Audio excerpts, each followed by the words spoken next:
ഒരു കാര്യങ്ങൾ പറയണം. ഇതൊക്കെ എന്താ പറയുക, കോളേജിൽ ചെറിയ ചെറിയ എങ്കിൽ വലിയ വലിയ സന്തോഷങ്ങളാണ്. ഇപ്പോഴത്തെ കോളേജ് ജീവിതമല്ലല്ലോ, വർഷങ്ങൾക്ക് മുമ്പുള്ളതാണ്. അപ്പം ഇങ്ങനെ ഫസ്റ്റ് ഇയർ വന്നു, നമ്മളെ കുറച്ച് പേരൊക്കെ ഇങ്ങനെ റാഗ് ചെയ്യാനായിട്ട് ഞാനിത്തിരി തൻ്റെ ഇടം കാണിക്കുന്ന കൂട്ടത്തില്ല. വെച്ചാൽ തൻ്റെ ഇടം എന്ന് പറഞ്ഞു കഴിഞ്ഞാൽ അങ്ങനത്തെ അല്ല, ഇച്ചിരി ഞാനിങ്ങനെ ചോദിച്ചു കഴിഞ്ഞാൽ നിന്ന് മറുപടി പറയും, ചോദിക്കാനും മറുപടി പറയും. അങ്ങനെ അധികമായിട്ട് ആരെയും ഭയക്കുന്ന ഒരു രീതിയല്ല എന്ത്. അപ്പം ഫസ്റ്റ് ഇയർ ആകുമ്പോഴത്തേക്കും അതുവഴി നമുക്ക് എങ്ങോട്ടും ഇറങ്ങാൻ പറ്റത്തില്ല. ആ ഒരു സമയത്ത് റാഗിങ് എന്ന് വെച്ചാൽ വേറൊന്നുമില്ല, നമ്മളോട് എന്തെങ്കിലുമൊക്കെ പാട്ട് പാടാനോ അല്ലെങ്കിൽ എന്തെങ്കിലും ഒന്ന് അഭിനയിക്കാനൊക്കെ പറയാം, അതൊക്കെയാണ്. അപ്പം ഞാനിങ്ങനെ എൻ്റെ കൂടെയുള്ള ആദ്യം ഞാൻ ചെന്ന് പരിചയപ്പെട്ടിട്ട് കുറച്ച് കുട്ടികളുടെ ഒരു ഗ്യാങ്ങുണ്ട്. അവരാണെങ്കിൽ മഹാ പേടിയുള്ള ആൾക്കാർ, ക്ലാസ്സിൽ നിന്ന് വെളിയിലിറങ്ങത്തില്ല, ആ ഒരു ടൈപ്പ് ആൾക്കാർ. അങ്ങനെ ഒന്നും കൂടുതൽ സംസാരിക്കും. എനിക്കാണെങ്കിൽ വീർപ്പ് മുട്ടി. അപ്പോഴാണ് എൻ്റെ വീടിൻ്റെ അടുത്തുള്ള ഒരു കൊച്ചിനെ എനിക്ക് കിട്ടിയത്.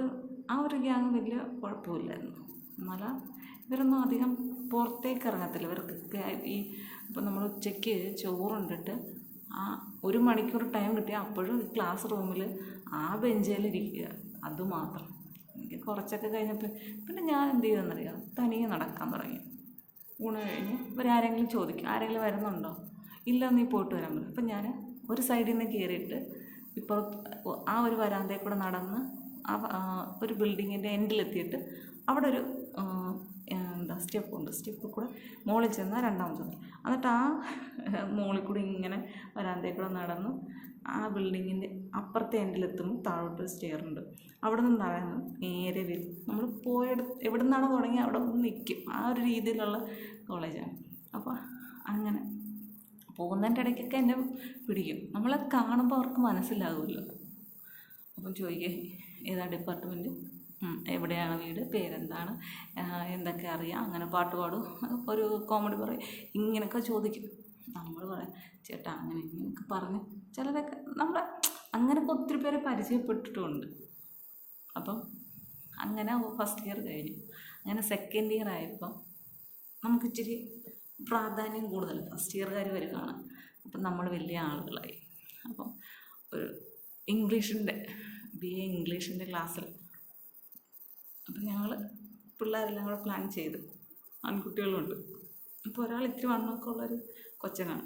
അവനൊരു കണ്ണാടിയൊക്കെ വെച്ച്, വേറെ കൊച്ചിൻ്റെ കണ്ണാടി അത് വാങ്ങിച്ച് വെച്ചിട്ട് ഒരു ഡസ്റ്ററും ചോക്കുമൊക്കെ ആയിട്ട് ഒരു ബുക്കുമൊക്കെ ആയിട്ട് സാറാണെന്നുള്ള രീതിയിൽ ക്ലാസ്സിൽ. അപ്പം ഞങ്ങളും ഈ ക്ലാസ്സിൽ കയറി ഇരിപ്പുണ്ട്. ഈ ഫസ്റ്റ് ഇയറിൻ്റെ കൂടെ ഞങ്ങളും കയറി ഇരിപ്പുണ്ട്. അപ്പോൾ സാറാണെന്നുള്ള രീതിയിൽ ഇങ്ങോട്ട് വന്നപ്പം ആരെങ്കിലും കുറച്ച് പേര് എണ്ണിച്ച് കഴിഞ്ഞാൽ ബാക്കിയുള്ളവർ എണ്ണിക്കും. അതാണല്ലോ ഒരു രീതി. പുതിയതാകുമ്പോൾ സാറായിരിക്കും എന്നുള്ള പ്രതീക്ഷ. അപ്പം ഇവൻ കയറി വന്നു. ഞങ്ങൾ ഒരു പറ്റ ആൾക്കാരുണ്ട്, ഞങ്ങൾ എണ്ണീറ്റു. അപ്പം പിള്ളേർ സാറായിരിക്കും എന്ന് കരുതി പിള്ളേരും എണ്ണീറ്റ്. അപ്പം ഈ കൊച്ചിന്, എൻ്റെ കൊച്ചിന് ഇത്തിരി ഇംഗ്ലീഷൊക്കെ എന്നൊക്കെ പറഞ്ഞിട്ട് പറയാനറിയാം. അവനെന്തൊക്കെയോ പറയാൻ തുടങ്ങി. ആ സമയത്ത് യഥാർത്ഥ സാർ ഇങ്ങോട്ട് വന്നു ക്ലാസ് റൂമിലേക്ക്. അപ്പോഴുള്ള അവസ്ഥ എന്തായിരിക്കും? മിക്കവാറും ക്ലാസ്സുകൾക്കൊക്കെ 2 ഡോറുണ്ട്, ഫ്രണ്ടിലും ബാക്കിലുമായിട്ട്. ചടപട ഓട്ടമായിരുന്നു. അപ്പോൾ പുതിയ സാറ് ഒരു വഴിക്ക് ഓടുന്നു, ഈ കുട്ടികൾ വേറൊരു വഴിക്ക് ഓടുന്നു. ഈ ക്ലാസ്സിലിരുന്ന പുതിയ പിള്ളേർ അമ്പരന്നത് ഇതെന്താണ് സംഭവിച്ചത് എന്നുള്ള രീതിയിൽ. അത് ഒരു വലിയ രസകരമായിട്ടുള്ള സംഭവമായിരുന്നു. എപ്പോഴും ഓർക്കുമ്പോൾ വളരെ മനസ്സിന് സന്തോഷമാണ് അതൊക്കെ ഓർക്കും.